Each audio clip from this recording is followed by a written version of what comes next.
name is Kudirat and welcome to my channel Parenting&More.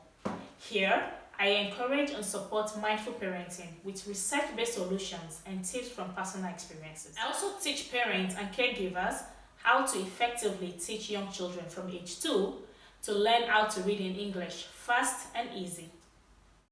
If this sounds like something you're interested in, please subscribe to my channel. Today, we are going to talk about covetousness in kids. This is a request from one of my subscribers. I like that and I encourage you all to please do the same. Send me requests so I know exactly what you would like to see. It tells me that I'm doing something great and impacting somebody, and that my videos are useful to you, and that would encourage me to do more. Covetous is an adjective which means having or showing great desire for something, especially that belongs to somebody else. So when we say a child is covetous, that means the child is having a strong desire for something, especially something that belongs to somebody else. Now, there is nothing wrong in desiring something, whether it belongs to somebody else or not. Alright, whether it's something you see off the shelf. There is nothing wrong in desiring or wanting or admiring something. In fact, desiring something great or something much better than you have, whether material or not, could serve as a motivation for great achievements in life. Alright, say for instance, your neighbor or your friend just got a new car, a brand new car that is very nice, sophisticated. You could desire that, and that can motivate you to put in more hard work so you can also be able to achieve such.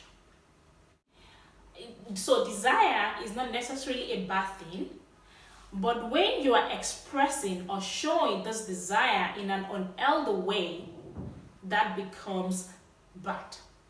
That is when we say somebody is covetous, not the desire in itself.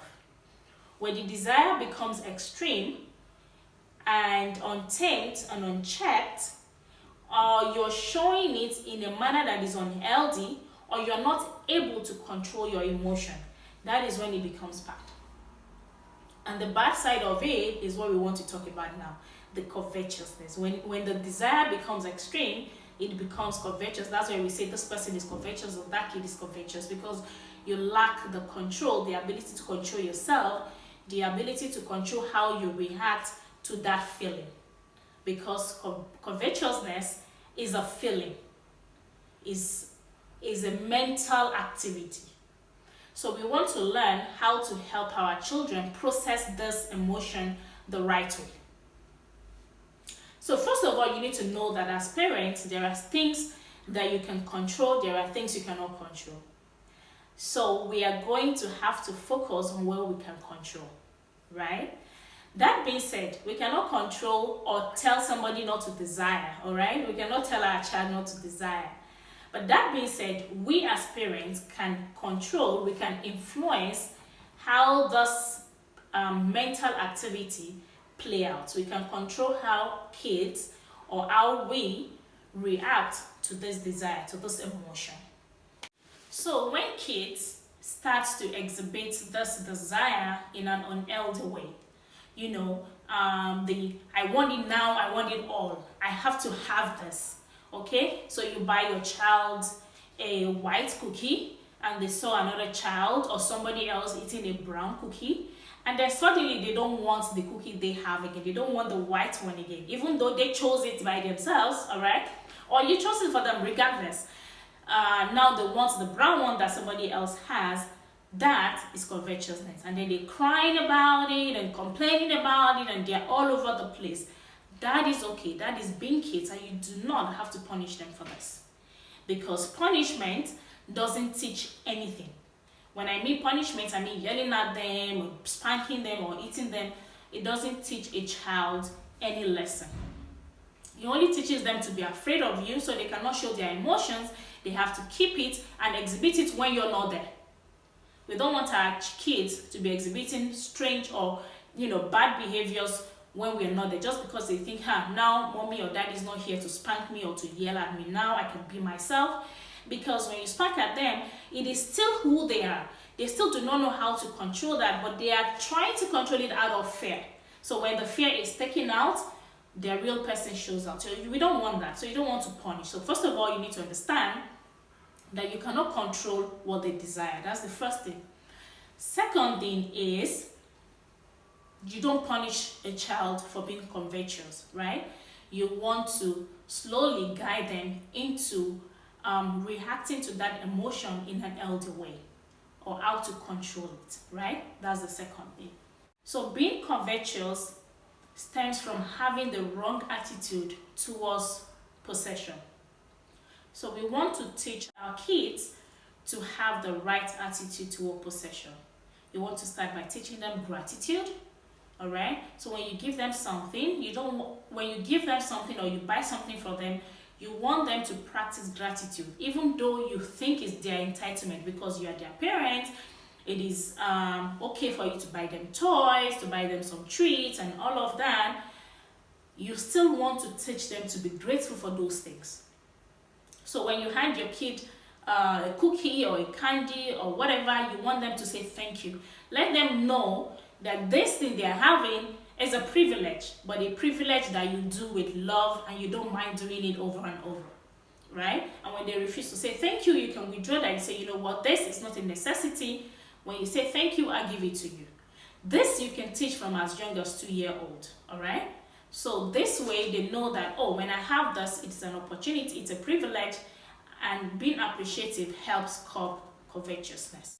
Covetous is a dangerous habit that when it's not curbed from childhood, it can grow with a child into adulthood, all right?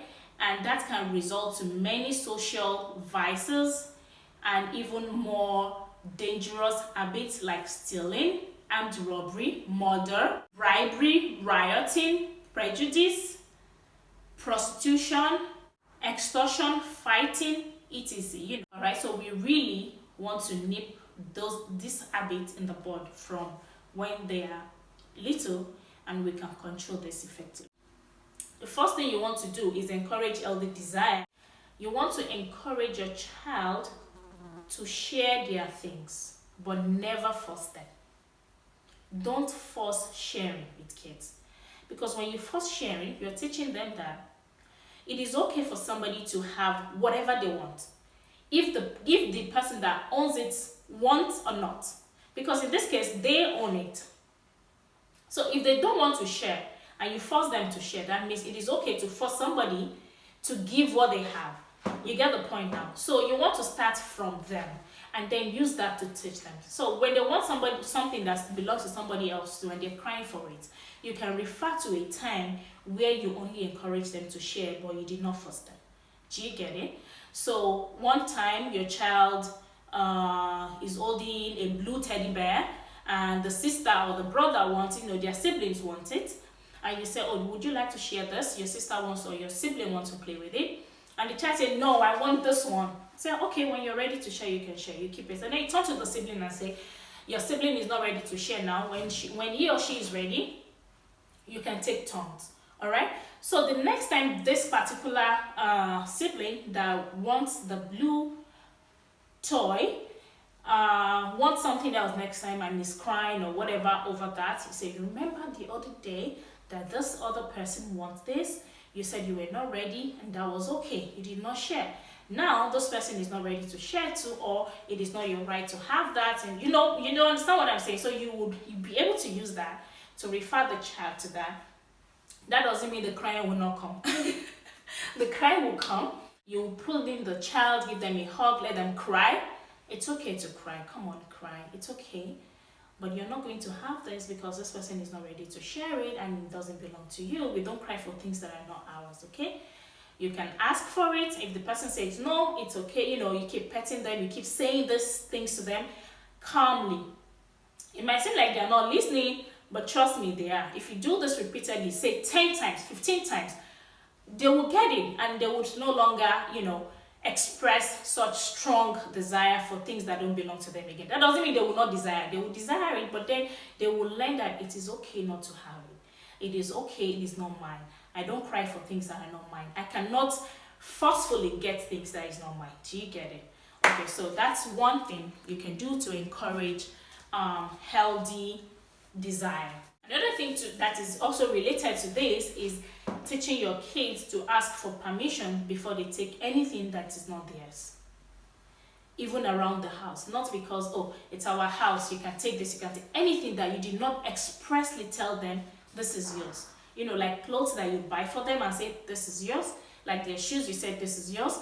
Food, biscuit, toy, whatever, you said, this is yours. And the only things they can take at will. Any other thing, they have to ask. Milk, biscuits that you keep, that you did not say this is yours, you know, they have to ask, mommy or daddy, can I take this please? Can I take that please? Or another toy that belongs even to their sibling, even if the sibling doesn't mind sharing, they have to ask. Please, can I take this? My sister, my brother, can I use this? Can I use, you know, you have to make it a rule in the house. Okay? So they have to ask permission before they can take or use things that doesn't belong to them. You want to teach your kids to be selfless. All right? You want to teach them to be selfless. If they have something that they're not using at the moment, you can encourage them to share with other people. All right? But again, encourage, you know, like the first step we talk about, encourage. So you take your child to the playground and they took a toy with them or whatever, and another kid wants to use it and they're not using it at the moment, but they went there and said, no, I'm not giving it. You go to them, talk to them calmly. You're not using it now, you're playing with this other thing. It's okay to let this person play with it for a while and they will return it to you. All right? If the child insists, no, I don't want to do it, it's okay. You said, all right, you don't feel like sharing now. Next time you can share. All right? And then, you know, but you want to encourage it, right? Okay, you also want to teach kids to be content with what they have. You want to teach them that we don't always get what we want. Maybe you went to a store and something my child does all the time, okay? Or, well, used to do most of the time, all the time before now. Right? We'll go to a store and he sees a new toy. He says, oh no, I want to buy this. No, we're not buying it now. But I don't have that type in the house. You know. No, but I don't have this. I want to have 100 toys. If you don't buy toy for me, how am I going to have 100 toys? Okay? So you have to teach your child to know that they cannot always have what they want. Some of the things they want and they will have it. Some things they don't have. So they have to be content with whatever they have. Because you have 2 and you want to have 5 does not mean that you have to have the 5, right? You have to be content and appreciate the 2 that you have. That you want to teach kids. And it's just by calmly telling them. And again, if your child is already covetous or very little, you know, say 5 years and below, they are going to most likely cry about this because it hurts their feelings that I want this and I cannot get it. They will cry. And you should expect that. All right, that they are crying does not mean that the boundary you're setting is wrong or that your child is being a bad child for crying. Okay? No, it is just normal. Even you as an adult, if you want something and you cannot get it, you feel bad. But because you're an adult, you already know that, well, some things you get, some things you don't get, or you already understand that, yes, this I cannot afford it, all right, and you let it go. So, but kids, adults that they do not teach from when they were young, that is not everything you want that you can get, you know, they could forcefully get this from somebody. I see a phone with you that I like and I know I cannot afford it, I cannot get it.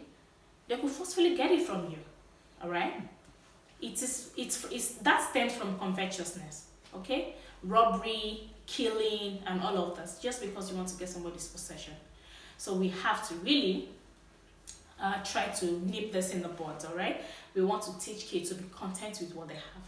It is okay to want more, but if you cannot get it, it's also okay. You do not have to do anything about it. Feel it, feel bad, be sad, and let it go, right? You feel bad, you feel sad, you let it go. So when your child is feeling this emotion, they really need you to be present, okay? And when I mean by being present, it doesn't mean physical presence, okay? It means be present for them emotionally. So you want to let them cry on you, or give them a hug, let them know it is okay to feel bad, it is okay to be sad. Don't say, shut up then, I say you cannot have it, why are you still crying? No. You want to let them know that it is okay to feel like that, but we don't have to do anything about it. Alright? You have to let it go. Right? You also want to make sure that you're not the reason your child is being covetous. By comparing them with other kids or other people that you admire some quality in, okay? Because being covetous is not only about material things like food and this, although that is the more pronounced ones, okay? When somebody express or show covetousness over those things is more obvious. But about some other qualities too. We don't want we don't want our children to be covetous of that too, okay? So you have to be careful in comparing your kids.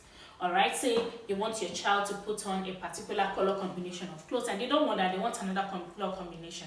And you think that is not exactly right. For goodness sake, it's just clothes and they're just kids. Type of clothes they wear should not be something you fight over, okay? You should pick your battles. So anyway, I digress. So if that scenario play out, oh no, I want this, I don't want that, and then you're having to refer them or comparing them to another child. Don't you see how this neighbor child knows how to dress, nice combination? Or don't you see how this child always wears shoes, doesn't wear slippers like you want to do? You should wear slippers. These subtle things that we do, we don't know that we're actually making our child be desiring to look like the other person, okay? So that's something you do not want to do.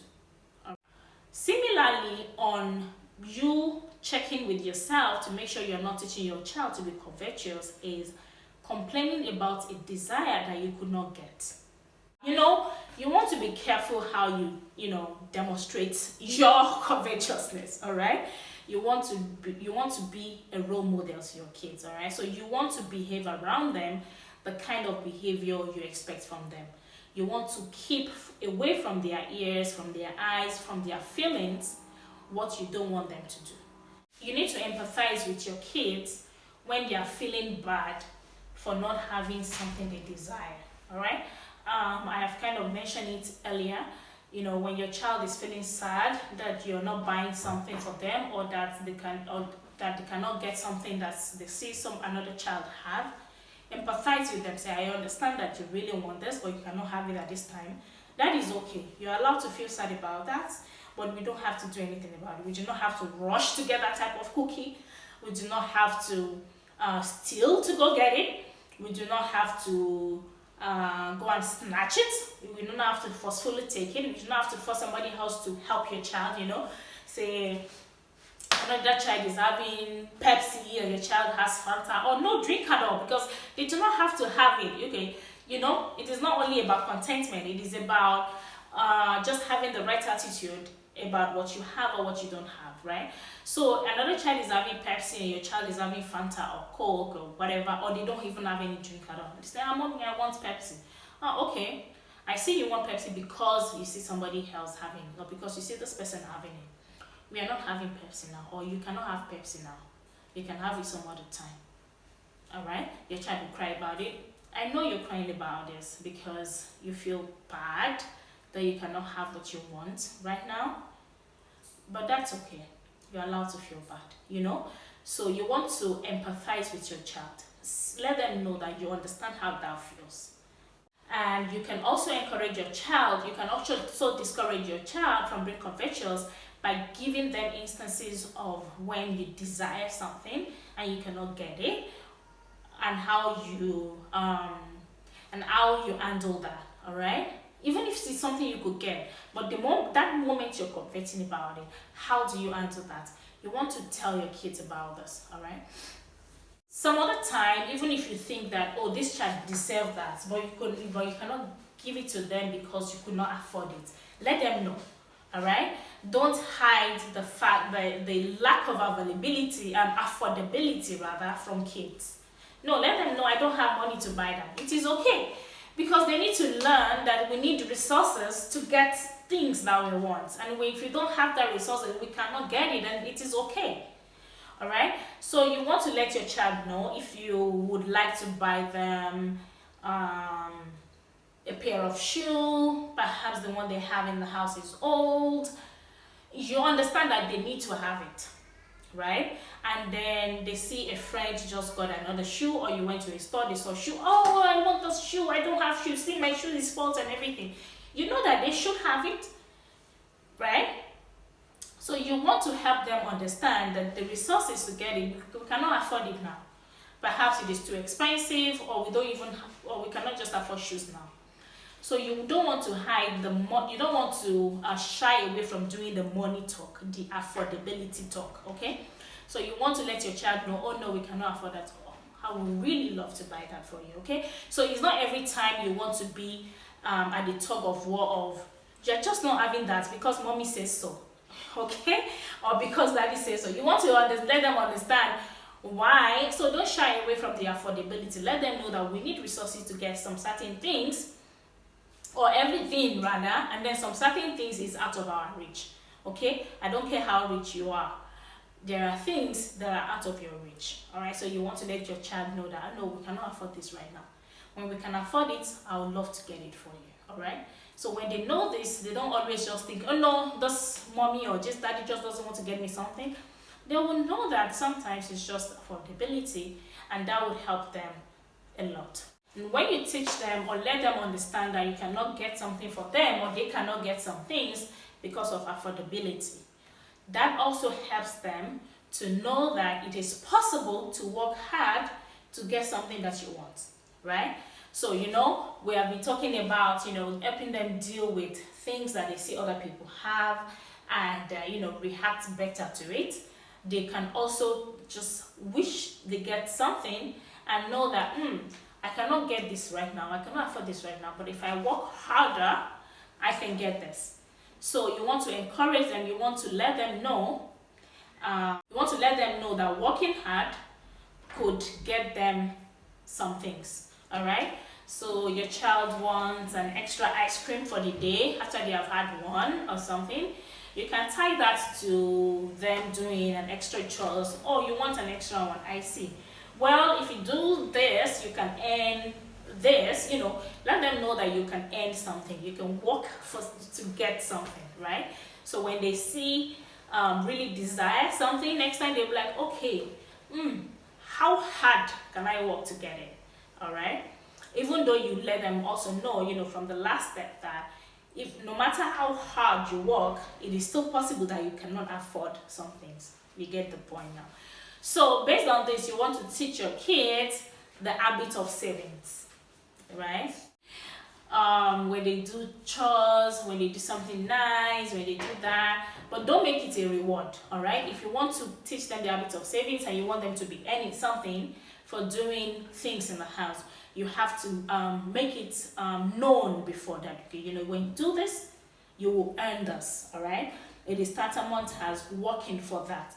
It's not a reward. So if you finish your food and you take the plate to the kitchen and put it in the sink or put it in the dishwasher, you earn a quarter, you earn, you know, something. Make it whatever that works for you, right?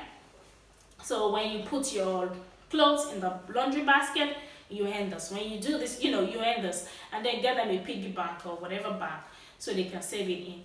So next time they ask for something, oh, I want to buy this. Oh, let's see how much that costs. Or let's go to the store and go learn how much that costs. You can bring your savings along and buy it. So they know that you need these resources to buy it. And if they cannot afford it, you know, the savings also helps them learn the affordability.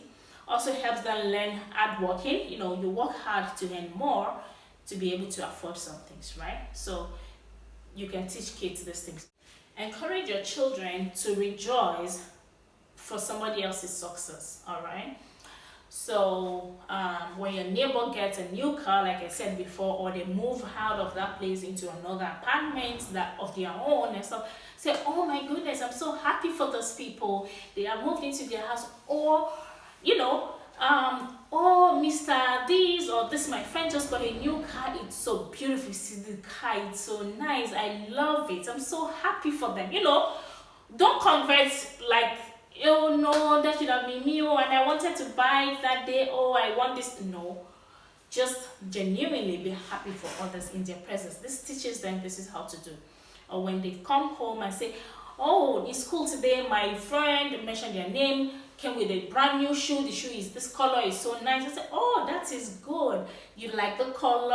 Oh, that's my favorite color too. That's so nice. I'm so happy for, you know. So just generally teach them to be happy over somebody else's success or possession, all right? Or somebody who won a competition or whatever, you know. You want to teach them that it is okay for somebody else to have certain qualities or certain possessions that they don't have, and it is okay for them to desire such possessions.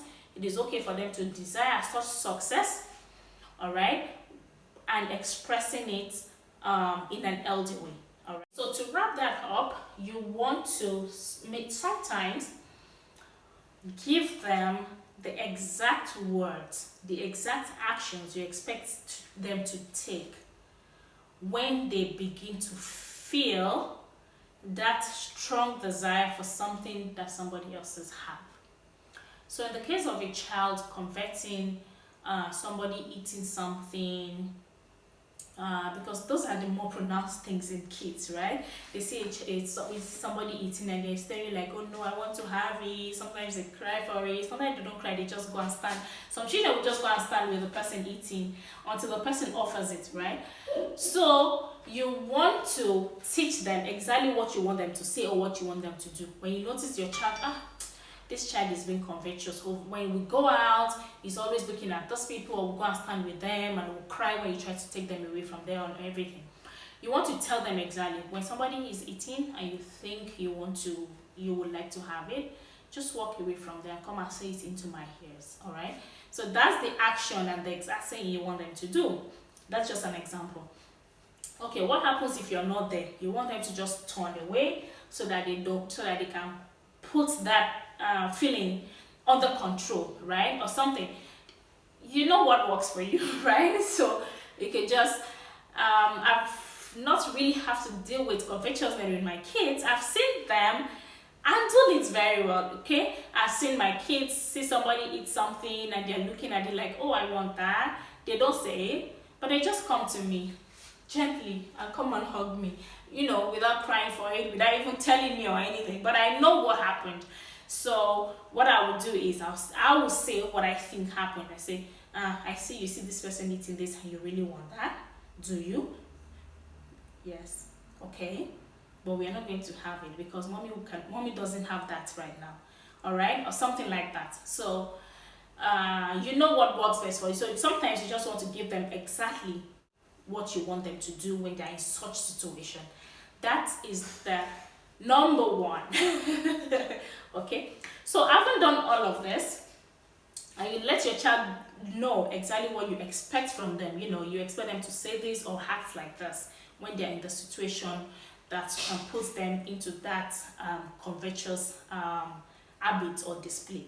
This is what I expect you to say. This is what I expect you to do. So you have put that expectation in place. You have done all these other steps I have mentioned before to help them curb the habit. Now you want to put discipline in place too. You have to discipline them. Now I don't mean punishment. You see, I always make sure I differentiate this in all my videos. Punishment and discipline are two different things. Alright? Punishment does not teach anything. It only creates fear. And of course it can seem effective to us because fear forces you not to do what the person doesn't want you to do or do what they want you to do. But the moment the person they fear, that is you the parent now, or anybody that they fear is out of the way, then they exhibit all of this behavior you think you have put under control, right? So we want to make sure we are guided and careful about this, right? You want to make sure whatever behavior your child is doing in your presence is what they are doing when you're not there. That is very important in them. And by discipline now we mean putting consequences in place and enforcing them. So that would seem like the taking permission thing, all right? So you have your child just go to the fridge and take milk without your permission. You take the milk from them. Sorry, you're not having this because you did not take permission before. Oh no, I will not do that again. I'll do it next time. Oh no, you already took it without permission. So this you're not having today, or you're not having for the next hour. After 1 hour, we can try again, all right? Or something like that. Or they take a toy without permission. So no, this you're not playing with today, or for certain hours, or for certain minutes. After that minutes, we can try again, you know. So you want to put consequence. And when we say consequence, it should not be spontaneous. It should be that you have communicated it with your child before you execute that. So you want to tell your child, okay, you know, in this house, we would be taking permission before we do anything. And you want to do that too. If something belongs to your child and you want to take it, you have to take their permission. Even if you're the one that bought it for them, right? So I always do this. I buy biscuits for you and I want to take a piece of it, or I want to have a bite. I say, please, can I have a bite? Would you like to share with me? All right? For goodness sake, I bought it with my money and they are my children, but still, I'm not just going to grab it from them. All right? You have to ask their permission. This teaches them that the rules around the house is not only for them, it is for the good of everyone, right? So another way to discipline is if a child is crying for something that they see another person have and they want to have it too, you don't indulge them by just buying for them. We need to know that when it comes to preventing or correcting a covetous child, trying to satisfy their demand, you know, trying to get them everything they want, everything they desire, works the opposite of preventing that. All right? Say, oh, I want to get him or her everything he wants so that he doesn't covet over something else. No, that actually worsens the situation. So you want to say no to your child many times. You want to let them get used to saying no. Okay?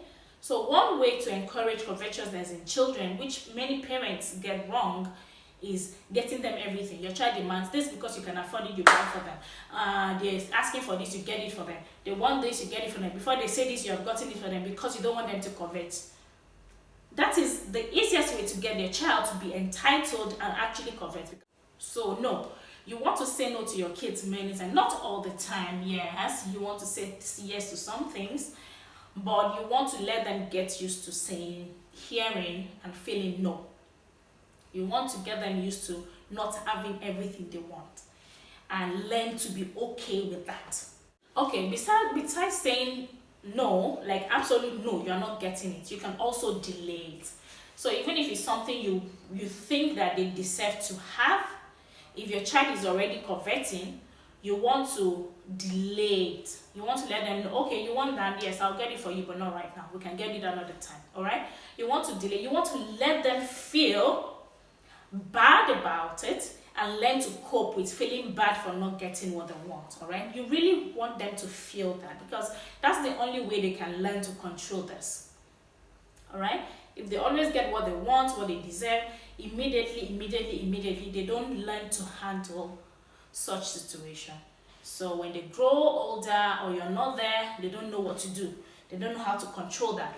They fight for it, like I have to get it now, so you want to get them into the habit of not having what they want right now or not getting it at all. So they will learn to deal with such disappointment, feel bad about it, and let it pass. They don't have to express it. They don't have to do anything about it, right? So when you put consequences in place, of course, you determine the consequence with them being informed. And then you want to be firm and consistent with it. Don't do this based on your feelings, based on how I feel okay today. You didn't ask permission to get the milk, but I think you should have the milk because you just ate donut or whatever. You should eat donuts and milk or whatever. No, you do not ask permission, you don't get it, period. That has been the consequence. It has to be. You don't want to do the consequence based on I feel okay for him to have it now, or I don't feel okay. If you have set it as a consequence, please be firm and be consistent about it. And then when you put consequence in place, or you're trying to set a boundary around anything, not only this, about anything, expect that your child will push back. It is normal. Even adults, when new things is getting introduced to us and it is not exactly exactly favorable to us in that moment. We push back, we're like, no, this cannot happen. All right, so you don't expect less of a child. In fact, you should expect more. They will cry more. If they used to cry a little bit and they get it, and then you now start want to establish the boundary and consequence, and they'll be like, this my little cry doesn't work anymore. They will increase it. So you should expect that it will increase. Just this increment is not working again. They will increase it again and increase it again. So expect this increment to go on before it now eventually stops. Okay, so when you're implementing the strategies and you see that the cry and the demand, the way they express the demand is getting even more extreme, it's okay. They're just trying to push your boundaries. And if you maintain your boundary, they will come to realize that this is how things works now, and they will conform. So when they are doing all of those extended cry and pushing your boundaries, just be firm. Keep your mind to the goal. Don't give in to the demands, all right? Just know that getting them all of the things they want can work contrary to preventing being covetous. And then lastly, when you have followed all the steps and it seems like your strategy and your hard work is finally paying off, you want to praise your kids for handling the situation appropriately, right? So your child that used to cry for something when they see somebody else have it, or used to really express covetous attitude, now see that and turn away or come to you or do whatever step you have asked them to do. All right? Or you go to a store and your child say, oh no, mommy, I want this. And you say, oh no, sweetie, I cannot get that for you now. When we can afford it, we can buy it. And you said, okay. All right? Or you go into a store, your child say, oh mommy, can we buy this? Mommy, do you have money for this? That's what my child started doing, by the way. Mommy, can we buy this? Mommy, do you have money for this? Okay? So when your child starts doing what you expect them to do, what you have been teaching them to do, you want to praise them. You want to let them know, yeah, you're doing the right thing now. I am happy about it. That is great. You don't have to reward them. We're not talking about reward. I'm talking about praise. By just letting them know they did the right thing. It could be high five.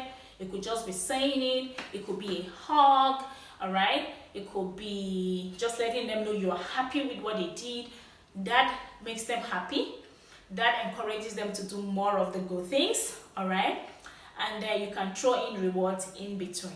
But we don't want to get them used to reward, because again, when children are used to reward, it leads to more bad habits. So yeah, you want to just praise them for being for doing what you expect them to do, for handling situations the right way that you're happy with, right? If you enjoyed this video, don't forget to like, share it, and let me know if this is helpful to you. Let me know if there's something else you want me to do to help you. I'm all for that, and I will be sure to get to it.